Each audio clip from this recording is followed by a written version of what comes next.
Hello, and welcome to the Lucy Liu Show, the fueling station for your mind, business, and life. And now, here's your host, Lucy Liu. Hello, beautiful souls. Welcome back to episode 121 on the Lucy Liu Show. This is Lucy Liu. I'm all about being your biggest cheerleader and guidance to reaching your success and happiness. And know that your success and happiness lie in you. Believing in yourself is the first secret to success, and that you get to define what success means to you.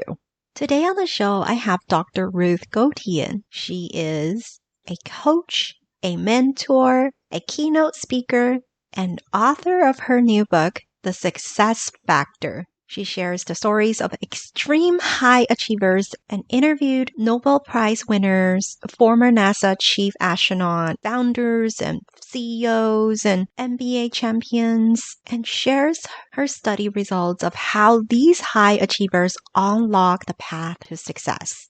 In addition to publishing in academic journals, she is a contributor to Forbes and Psychology Today, where she writes about optimizing success. And that's what she's here to share with us today.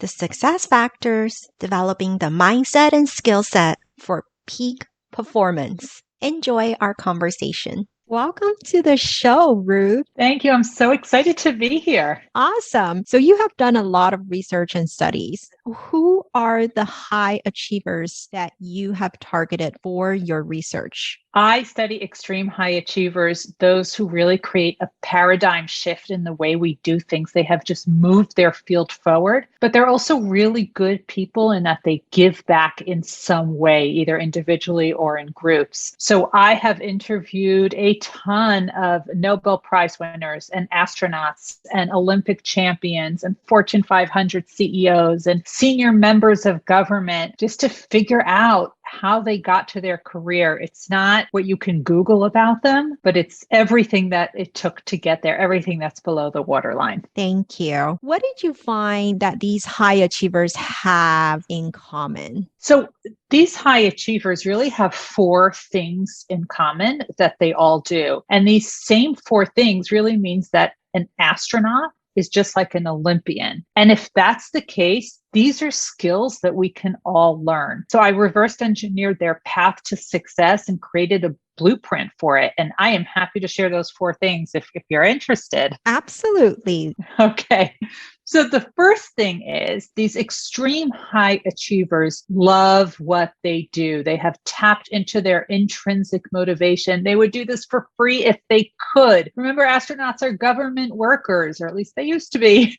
And so they're certainly not doing it for the paycheck. They are doing it because they cannot imagine anything else that they would be doing in this world. So find your passion and purpose and figure out what it is that you love doing. When that happens, you have a level of perseverance which is unmatched because you are going to get the job done. You are going to be exceptional at it. You are not dropping your pen at 5 o'clock. And when you are faced with a challenge, you will actually start viewing it very differently. So instead of wondering if you will overcome the challenge, because we all have challenges, extreme high achievers, they have the confidence that they'll overcome it. They just think to themselves, what is this strategy that I haven't thought of yet? So their entire focus shifts to how to overcome the challenge. It's not if, it's how. So that perseverance is number two. The third one is that they have a really strong foundation, which they are constantly reinforcing. Some of the things that they did early in a career are the same things that they are doing later in their career. They don't rest on their laurels and say, just because I got the medal, I don't need to work out or do science anymore. The same things that they did early on are the same things that they do even after they've reached that fame and fortune.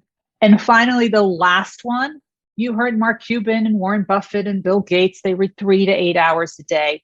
That's actually not what made them billionaires. What made them so successful is that they were open to new knowledge. They said, I don't know all the answers, but I could learn from other people. So they actually, they read, that works for them. And that might work for you too. It certainly works for me, but there's so many other ways that we can open ourselves up to new knowledge. Sure, we can read books, we can read articles, we can read blogs, we can listen to podcasts such as this one. Hopefully, I'm dropping some good nuggets here. But there's also YouTube videos, and maybe there's some trusted sources on social media that you enjoy following. Also, talk to people, talk to interesting people. You will learn something new. And all of the extreme high achievers, they surround themselves with a team of mentors who believe in them often more than they believe in themselves. So if you're able to do all those four things, and you have to do those four things together, you will definitely raise your success levels. Thank you for sharing those with us. And I definitely believe all those traits of high achievers, all those skills can be learned, right? Absolutely. You mentioned that high achievers are lifelong learners. I love that. Absolutely love that, because I am myself a lifelong learner. I'm a course junkie. I love working with coaches myself. So what are the other ways adults can learn new things? Right. And, we're adults and we're working. So going to the classroom for 8 hours a day or for multiple hours for a week or a month, it's just not sustainable. That just doesn't work with our lifestyle. And frankly, not everyone wants to sit in a classroom. So there are so many other ways that we can learn. So we talked about read on your own time, read some of your favorite books, journals, articles, podcasts, but you can take online courses as well. And there's so many that you can choose from. LinkedIn Learning, Coursera, Skillsoft, your organization might have some. You could just go on YouTube and just drown there. There's so many things. And right now, especially during the pandemic, there are free webinars on every conceivable topic. You can learn so much. So you start by watching the webinar or listening to a podcast, and you can say, oh, I really love that speaker. I want to learn more from that person. You do a quick Google search and you find out they have a podcast, they have a book, they have other courses, and you can really dive into that. And when you start doing that and you start opening yourself up to these things, you will see how much you learn, because the more you learn, the more you realize how much you don't know. And once you start seeing it, you want to start learning more and more and more. So just surround yourself with really interesting people. Absolutely. In your research, how do these high achievers deal with their challenges? Yeah, there's definitely a ton of challenges, just like all of us have. Imagine you've been training for the Olympics for all this time, your entire career. And then there's a global pandemic and the Olympics are postponed for a year. There's nothing really that they can do about it. But what they can do, and this is what extreme high achievers do, is they can control what they can control. And that is how they focus. They don't worry about the Olympics were postponed for a year. There is nothing they could have done about that. But they can control everything they do on every day leading up to the Olympics.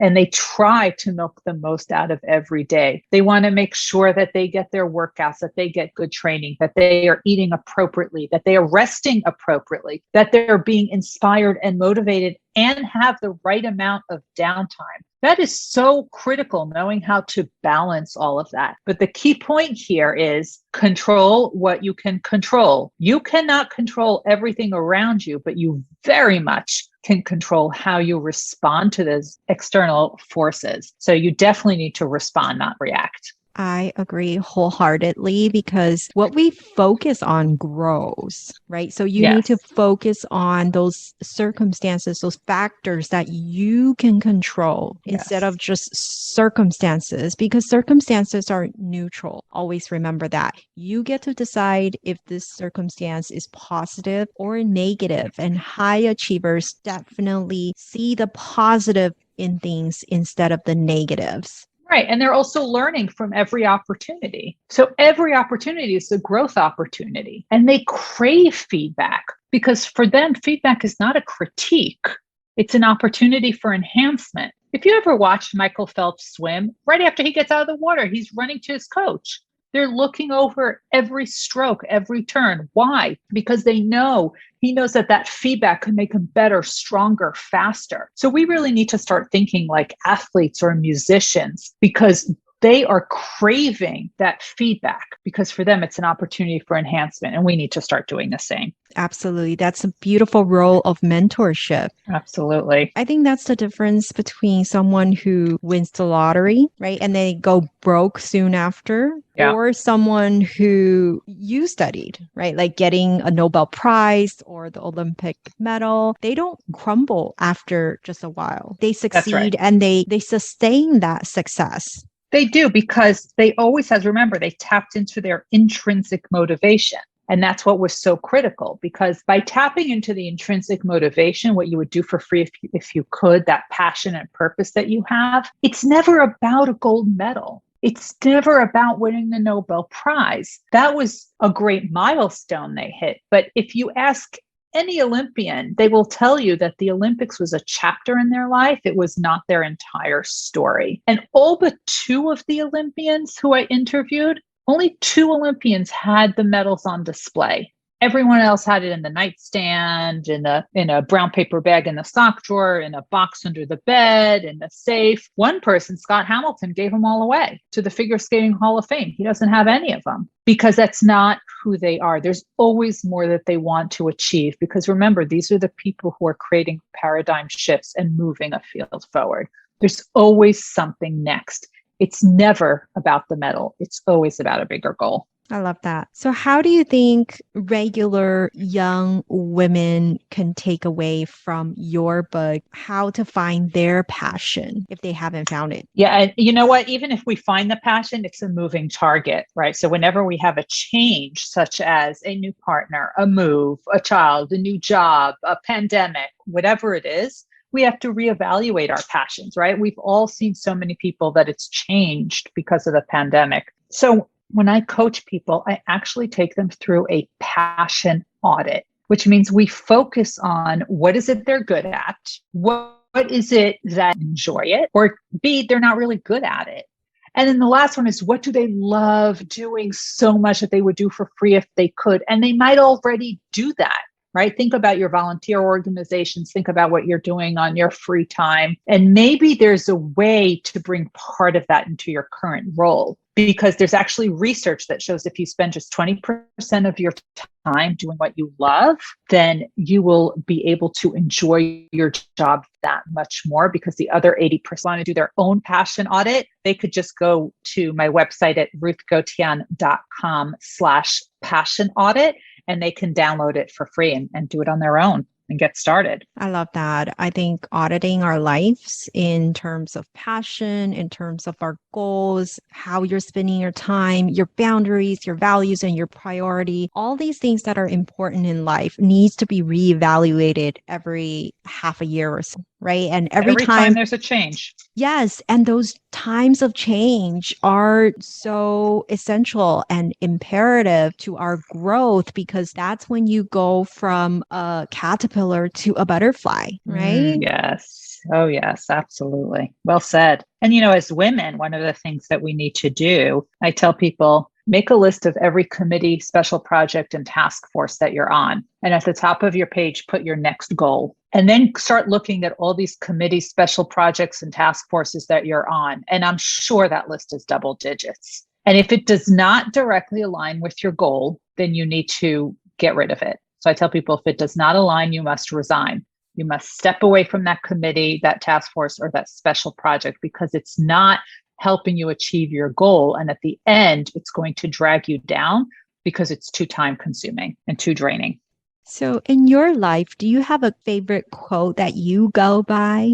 I have so many, but my favorite one is, they said to her, "You cannot withstand the storm." She said to them, "I am the storm." Ooh, I love that one. I've heard of that. And thank you for that beautiful reminder. So tell us more about your book. Yes, the book is called The Success Factor, and it's based on my research with all of the Nobel Prize winners and astronauts and Olympic champions and all these amazing, amazing people. And I talked about the 4 elements of success: the intrinsic motivation, the perseverance, the strong foundation, and the learning through informal means. And you will hear how these incredible high achievers actually practice this. So you will actually hear their stories. So you will hear from everyone from the founder and CEO of Build-A-Bear Workshop, Maxine Clark, to Dr. Peggy Whitson, who is the former NASA chief astronaut who spent more days in space than any American astronaut, to Olympians like Apollo Anton Ono, the most decorated Winter Olympian, and Dr. Tony Fauci, who's leading the coronavirus task force in the United States. You will hear all of their stories in this book. So the book is called The Success Factor. It's now available for pre-sale all over the world, wherever you enjoy buying books, Amazon, Walmart, Barnes & Noble, probably independent bookstores as well. And it launches in January. Thank you so much. Thanks, Lucy. To all the beautiful souls listening, thank you for joining me on this episode of The Lucy Liu Show. When I'm not podcasting, I am coaching high-achieving women in life transitions, getting unstuck, kissing overwhelm goodbye, and living a more joyful and fulfilled life through strategic goal setting and mindset transformation. It would mean the world to me if you subscribe, rate, or share this with a friend. And don't forget to join me for the next episode. Remember, there is always a way, and more blessings are coming your way. For free resources and show notes, head over to lucylucoaching.com.